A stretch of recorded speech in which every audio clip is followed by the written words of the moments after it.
श्री शिवाय नमस्तुभ्यम। हर हर महादेव। काफ़ी लंबे समय के बाद गुरुजी पंडित प्रदीप मिश्रा जी की शिव महाप्राण कथा कुबेरेश्वर धाम से सीहोर से शुरू हो गई है और ये कथा ऑनलाइन शिव महाप्राण कथा है जिसका श्रवण आप 8 जुलाई से 14 जुलाई तक आस्था चैनल यूट्यूब के माध्यम से दोपहर में 1 बजे से 4 बजे तक देख सकते हैं। अगर आप चाहें तो सीहोर कुबेरेश्वर धाम पहुँच भी इस कथा का श्रवण कर सकते हैं, आनंद प्राप्त कर सकते हैं। आज चौथे दिन की शिव महाप्राण कथा में गुरुजी ने जो विशेष उपयोगी जानकारियाँ दी हैं, उपाय बताए हैं, पत्र पढ़े हैं, इनकी सभी जानकारी आपको इसी वीडियो के माध्यम से प्राप्त होगी। साथ ही 12 जुलाई को है मासिक शिवरात्रि और प्रदोष का दिन भी है। रवि प्रदोष के 3 बिल्कुल नए उपायों की जानकारी आज की इस वीडियो में आपको प्राप्त होने वाली है। साथ ही धन संपदा कभी कम नहीं होगी, व्यापार आपका बढ़ता चला जाएगा, घर में पैसों की कभी कोई कमी नहीं रहेगी। इनसे जुड़ा है बिल्कुल नए उपायों की जानकारी भी आज की इस वीडियो में आपको प्राप्त होगी। किसी कारणवश यदि आपने आज 11 जुलाई चौथे दिन की शिव महाप्राण कथा का श्रवण नहीं कर पाए हैं तो आज की कथा का पूरा जो सार तत्व है इस वीडियो के माध्यम से आप श्रवण कर सकते हैं। बढ़ते हैं आज की कथा की पहली जानकारी की ओर। गुरुजी ने कहा, श्री हरि को अगर कोई भी चीज़ अर्पित करोगे, कान्हा को अगर भोजन अर्पित करोगे, भोग लगाओगे, 56 पकवान रख दोगे, पर भगवान भोग तभी लगाएंगे जब उसमें आप तुलसी का दल डालोगे या उस पकवान में तुलसी का दल जो है वो डला रहे। गुरुजी ने कहा, जैसे भोजन की थाली में बहुत सा भोजन होने पर भी, बहुत सारे पकवान होने पर भी, 56 भोग होने पर भी भगवान ने तभी स्वीकारा जब उसमें तुलसी का दल हो। उसी तरह इस संसार सागर में कितना भी कमा लो, कितना ही धन अर्जित कर लें, पर शिव वैकुंठ तभी भेजते हैं जब आपके मुख में भगवान का नाम जाप हो या गले में रुद्राक्ष हो। बढ़ते हैं आज की कथा की दूसरी जानकारी की ओर। इस कलयुग में शिव को पाना है तो पार्थिव शिवलिंग का निर्माण करना शुरू कर दो। गुरुजी ने कहा, पार्थिव शिवलिंग का निर्माण करोगे तो शिव को पाने में देरी नहीं लगेगी और 1 लोटा जल शिवलिंग पर चढ़ाना शुरू कर दो। शिव कृपा निश्चित प्राप्त होकर रहेगी। बढ़ते हैं अगली तीसरी जानकारी की ओर। तीसरी जानकारी से पहले हम आपको बता दें कि यदि आप पार्थिव शिवलिंग का निर्माण रोज करना चाहते हैं, जैसे घर में हम चौक पूर के पटा रखकर पार्थिव शिवलिंग का निर्माण विधि विधान से रखते हैं, पर आपके पास समय का अभाव होने कारण यदि आप रोज पार्थिव शिवलिंग का निर्माण करना चाहते हैं, पूजा करना चाहते हैं, तो आपके घर में तुलसी के गमले को छोड़कर अन्य जो भी गमला हो, जिस गमले में पौधा लगा हो, उस गमले की मिट्टी को थोड़ा सा ऊंचा करके शिवलिंग बना लीजिए। उसमें थोड़ा सा जल अर्पित कीजिए, थोड़े से चावल के दाने अर्पित कीजिए, अष्टगंध चंदन लगा दीजिए, 1 घी का दीपक भी लगा सकते हैं, बेलपत्र अर्पित कीजिए, पुष्प अर्पित कीजिए, शमी पत्र अर्पित कीजिए। जो आपको आसानी से मिल जाती हैं चीज़ें वो आप अर्पित कर फिर लास्ट में उसको विसर्जन आप कर सकते हैं। इस तरीके से पार्थिव शिवलिंग का निर्माण आप अपने ही घर में कर सकते हैं। भगवान शिव की विशेष कृपा आपको ज़रूर प्राप्त होगी और जो भी जिस मनोकामना से आप पार्थिव शिवलिंग का निर्माण करते हैं वो मनोकामना देवाधिदेव महादेव उसे जल्दी ही स्वीकार करते हैं। बढ़ते हैं अगली तीसरी जानकारी की ओर। 12 जुलाई को रवि प्रदोष का बिल्कुल एक नए उपाय की जानकारी हम आपको दे रहे हैं। अगर घर में कोई नशा करता है, व्यसन में डूबा रहता है, तो आपको एक सरल उपाय करना है। रवि प्रदोष जो कि 12 जुलाई को है, मतलब कल के दिन आप ये विशेष उपाय कर सकते हैं। यदि घर का कोई भी व्यक्ति नशे में डूबा हुआ रहता है, गलत संगति में है, व्यसन में है, शराब पीता है, इस तरीके से जो अभद्र चीज़ें करता है, तो उसके लिए आप ये उपाय कर सकते हैं। इस उपाय को करने के लिए आपको शमी वृक्ष जहाँ हो, शमी वृक्ष के नीचे शिवलिंग का निर्माण करना है। वहीं की मिट्टी से आपको थोड़ा सा पार्थिव शिवलिंग का निर्माण कर लीजिए और उसी में 7 बार जल आपको चढ़ाना है। थोड़ा 1 कलश का जो जल है 7 बार में करके आपको अर्पित कर देना है और थोड़ा सा जल आपको प्राप्त करके नशे करने वाले व्यक्ति को दे देना है।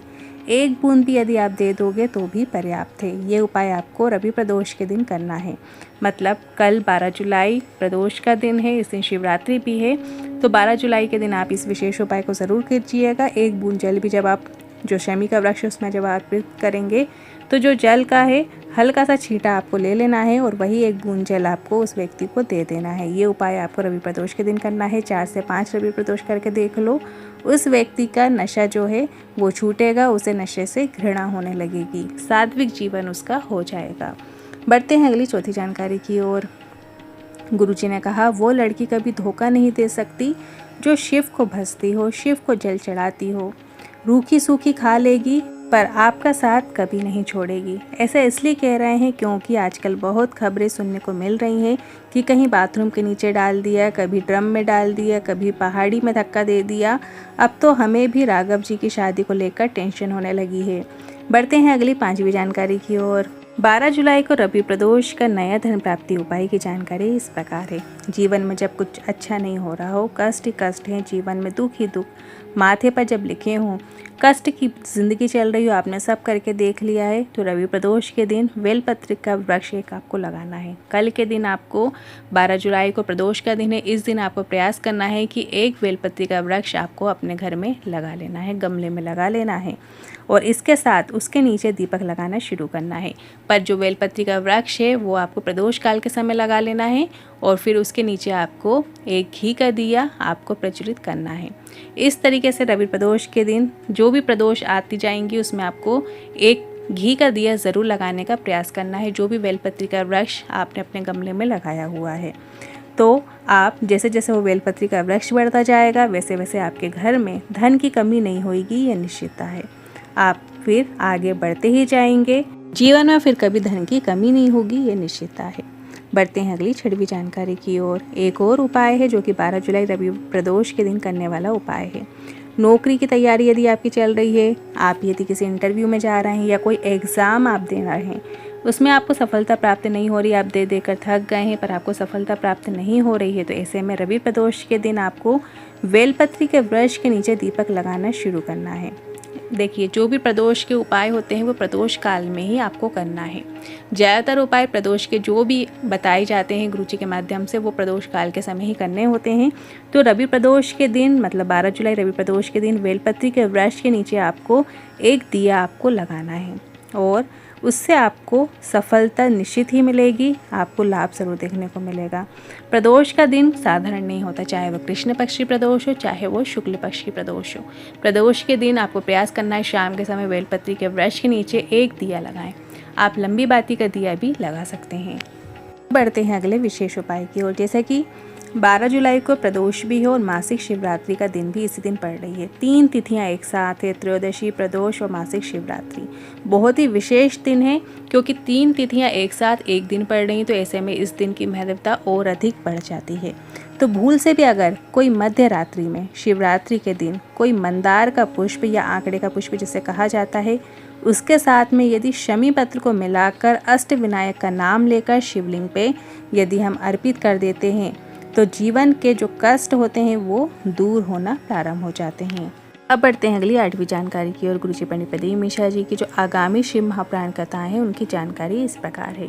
24 जुलाई से 28 जुलाई गुरु पूर्णिमा के महोत्सव पर श्री शिव महापुराण कथा सीहोर कुबेश्वर धाम में होने जा रही है। 24 जुलाई से 28 जुलाई ये शिव महापुराण कथा चलेगी और 29 जुलाई को गुरु दीक्षा उत्सव रखा गया है। आप गुरु जी से गुरु दीक्षा ले सकते हैं, गुरु महोत्सव में शामिल हो सकते हैं। और सावन का मेला जो सीहोर में चलता है वो 30 जुलाई से शुरू हो जाएगा, जिसमें लोग कावड़ भर के सीहोर आते हैं और जल भोलेनाथ को अर्पित करते हैं। ये 1 महीने तक चलता रहता है ये जो क्रम है। फिर 25 अगस्त को गुरुजी पंडित प्रदीप मिश्रा जी भोम प्रदोष के दिन मतलब मंगलवार की प्रदोष जो जिस दिन पड़ती है उसे भोम प्रदोष कहा जाता है। तो भोम प्रदोष के दिन सावन की कावड़ यात्रा करेंगे जो प्रत्येक वर्ष करते आए हैं। तो आप भी इसमें शामिल हो सकते हैं और भोम प्रदोष की कावड़ यात्रा में कुबेर बाबा को जल अर्पित कर सकते हैं, कावड़ जल चढ़ा सकते हैं। देखिए, कल जो है 12 जुलाई है, इस दिन प्रदोष भी है, शिवरात्रि भी है, तो इस दिन आपको दीपदान ज़रूर करना चाहिए। आपको दिए जैसे आप घर में जो दिया लगाते हैं वो तो आपको लगाना ही है, इसके साथ में एक दिया आपको शाम के समय प्रदोष काल के समय अपने घर की देहरी पे भी ज़रूर लगाना है। आपके घर की जो चौखट होती है, मुख्य चौखट, वहाँ पर वो दिया लंबी बाती का घी का आपको लगाना है। साथ ही एक दिया आपको अपने घर की जो तुलसी माता है वहाँ पर एक दिया आपको लगाना है। यदि आप रोज़ लगाते हैं तो काफ़ी अच्छी बात है, यदि आप रोज़ रोज़ नहीं लगा रहे हैं तो विशेष दिनों में आपको तुलसी जी को दिया ज़रूर लगाना चाहिए। वैसे तो हमें रोज़ दिया लगाना चाहिए तुलसी मैया को। तो एक दिया आपको अपने घर की चौखट पे लगाना है और एक दिया आपको अपने घर की तुलसी के क्यारे के पास लगाना है। देखिए, तुलसी के क्यारे के पास कई लोग दिया लगाते हैं तो वो तुलसी के जो गमला होता है उसके अंदर ही लगा देते हैं। ऐसा नहीं करना है, आपको उनके सामने दूर, ताकि उसमें आँच ना पड़े, इस तरीके से आपको तुलसी जी को दिया लगाना होता है। वहीं यदि आप अगरबत्ती धूप बत्ती भी लगाते हैं तो वो आपको गमले के अंदर नहीं लगाना है, वो भी आपको थोड़ी सी दूरी में लगाना है। इस तरीके से आपको तुलसी जी को दीपदान करना चाहिए। जब भी आप तुलसी जी को दीपदान करें तो आप तुलसी जी के जो नाम होते हैं उनका भी आप उच्चारण कर सकते हैं। तुलसी माता जो हैं धन संपदा देने वाली होती हैं। तो इनकी जो 8 विशेष नाम हैं इनको आप एक बार सुन लीजिए। वृंदा भी कहा जाता है, वृंदावनी कहा जाता है क्योंकि सबसे पहले ये वृंदावन में प्रकट हुई थी। विश्व पूजिता कहा जाता है, पुष्पसारा कहा जाता है, नंदिनी कहा जाता है। नंदिनी मतलब सबको आनंद और खुशी देने वाली। कृष्ण जीवनी भगवान कृष्ण की प्यार वल्लभा हैं। विश्व पावनी है, तीनों लोगों को पवित्र करने वाली होती हैं। और तुलसी जिनकी कोई तुलना ना की जा सके। तो इस तरीके से जो ये 8 नाम हैं इनको भी आप स्मरण कर सकते हैं। साथ ही यदि आप ये नाम नहीं ले पा रहे हैं तो ओम नमो भगवते वासुदेवाय का मंत्र का उच्चारण करते हुए भी आप तुलसी जी में दीपदान कर सकते हैं। इसके अलावा जैसे प्रदोष का दिन है, शिवरात्रि का दिन है, तो इस दिन आपको बेलपत्री के वृक्ष के नीचे एक दिया ज़रूर लगाना है जिसमें आप लंबी बाती का प्रयोग करें, घी का दिया लगाएं और शिवालय जाएं, शिव मंदिर जाएं तो वहाँ पर भी एक दिया आपको ज़रूर लगाना है। गोल बाती का घी का दिया लगाना है। श्री शिवाय नमस्तुभ्यं बोलते हुए दिया लगाइएगा। एक दिया शमी वृक्ष के नीचे भी आप लगाइए। जो भी शमी वृक्ष आपके आसपास में है या मंदिर प्रांगण में लगे होते हैं वहाँ पर लगा सकते हैं। साथ ही पीपल के वृक्ष के नीचे भी आपको लगाना है। चूँकि कल रविवार का दिन है तो ऐसे में आप पीपल के वृक्ष के नीचे ना जाएं। ऐसे में आप शमी वृक्ष, बेलपत्री का वृक्ष, वट वृक्ष के नीचे, इन पवित्र वृक्षों के नीचे दिया लगा सकते हैं। यदि बेलपत्री में भी आप दिया लगाते हैं तो काफ़ी है और एक दिया आप भोलेनाथ की शिवालय में ज़रूर लगाइएगा और अपने घर की चौखट पर ज़रूर लगाइएगा। तुलसी जी को भी आप दीपदान ज़रूर कीजिएगा। जब भी कोई विशेष तिथियां आती हैं तो इन विशेष स्थानों पर ज़रूर दीपदान किया कीजिएगा जिससे आपके घर में धन संपदा रहे, घर में रोग प्रवेश ना करें। घर के जो विपत्तियां होती हैं, समस्याएं होती हैं, उनका निवारण हम पहले से करते हैं। यदि हम पुण्य करते हुए चलें, नाम जाप करते हुए चलें तो जो समस्याएं, जो विपदा हमारे ऊपर आने वाली होती हैं वो थोड़े कम में होकर निकल जाती हैं। तो इस बात का आपको ध्यान रखना चाहिए। साथ ही शिवरात्रि का दिन है, मासिक शिवरात्रि, हर महीने शिवरात्रि आती है। तो ये जो आषाढ़ माह की शिवरात्रि है इसमें भी आप पार्थिव शिवलिंग का निर्माण कर सकते हैं। आप अपने ही घर में पार्थिव शिवलिंग का निर्माण करके पूजा विधि कर सकते हैं जैसा कि हम बाकी शिवरात्रियों में करते हैं। इस तरीके से भी आप छोटे रूप में भी पार्थिव शिवलिंग का निर्माण करके पूजा अर्चना कर सकते हैं। 12 महीने शिवरात्रि आती है। कोई भी शिवरात्रि छोटी बड़ी नहीं होती है। आप सभी में आप शिवलिंग की पूजा कर सकते हैं, अभिषेक कर सकते हैं और विसर्जन कर सकते हैं।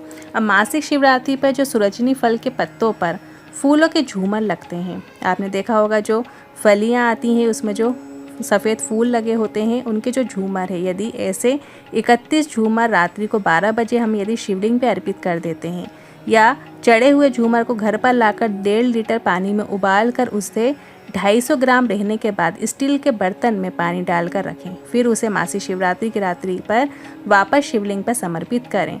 वहाँ पर उसे झेल कर एक बर्तन में संग्रहित कर लें। इसके पश्चात लगातार 15 दिन तक सुबह सुबह खाली पेट इसे पी लें। तो इससे क्या होता है, समय से यदि आपको शुगर की बीमारी चल रही होती है, रोज इंसुलिन लेना पड़ता है, तो वो धीरे धीरे करके आपका शुगर लेवल पे आना प्रारंभ हो जाती है। ये जो उपाय है ये गुरुजी की किताब में दिया हुआ है। सूरजनी की फली मतलब जिसे सहजन की फली भी कहते हैं, जिसे ड्रम स्टिक भी कहा जाता है, जिसे मोरिंगा भी कहा जाता है। मोरिंगा का जहाँ वृक्ष होता है वहाँ पे उसके जो 31 फूल हैं, 31 झूमर हैं, उनको आपको रखना होते हैं। 31 झूमर वो रात्रि को 12 बजे आपको शिवलिंग को अर्पित करना और वापस उठा कर ले आना है और फिर 1.5 लीटर पानी में उबाल कर उसे 250 ग्राम रहने के बाद उसे ठंडा कर लीजिए और फिर उसको मासिक शिवरात्रि पर रात्रि पर वापस शिवलिंग पे आपको अर्पित करना होता है। वहाँ पर उसे झेल कर एक बर्तन में वापस आपको झेल लेना है। जो भी जल आप 250 ग्राम जो जल पानी का जो सूरजनी फल का जो बचा हुआ है उसको आपको शिवलिंग पे अर्पित करने के बाद जलाधारी से वो जल झेल कर ले आना है। उसके बाद श्री शिवाय नमस्तुभ्यं कहते हुए 15 दिन तक लगातार सुबह सुबह खाली पेट इसको थोड़ा थोड़ा मात्रा में पीते रहना है। तो इससे जो शुगर है वो लेवल पर आना शुरू हो जाती है। साथ ही इस किताब में दिया हुआ है अगर किसी घर में रोग समाप्ति नहीं होते हों, एक ना एक रोग घिरे ही रहते हैं, कोई ना कोई व्यक्ति बीमार रहता है, एक ठीक होता है दूसरा बीमार हो जाता है, तो ऐसे में भगवान शिव जी की जो शिवलिंग है वहाँ पर आपको गाय का घी अर्पित करना शुरू कर देना होता है। गाय का घी जो यदि आप अर्पित करते हैं तो वो रोग मुक्ति प्रदान करता है और घर के जो सभी रोग हैं वो दूर हो जाते हैं। घर में खुशहाली आती, किसी भी प्रकार का रोग फिर घर में प्रवेश नहीं करता। इसी तरीके से अगर किसी व्यक्ति के घर में कोई गंभीर बीमारी आ गई हो या परिवार का कोई सदस्य वेंटिलेटर पर भी हो तो शमी का जो वृक्ष होता है, शमी के वृक्ष पे जो लगने वाला जो फूल होता है नीलकंठेश्वर महादेव के नाम से उसे शिवलिंग पे अर्पित करना चाहिए।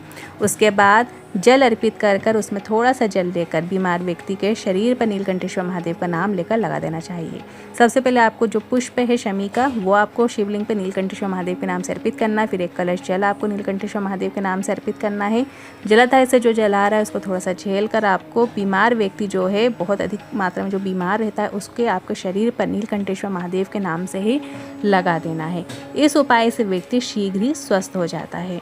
आज के इन उपाय से जुड़े मन में कोई सवाल या क्वेश्चन है तो कमेंट के जरिए पूछ सकते हैं। वीडियो थोड़ा भी उपयोगी लगा हो तो वीडियो को लाइक करके कमेंट बॉक्स में हर हर महादेव ज़रूर टाइप कीजिएगा। श्री शिवाय नमस्तुभ्यम।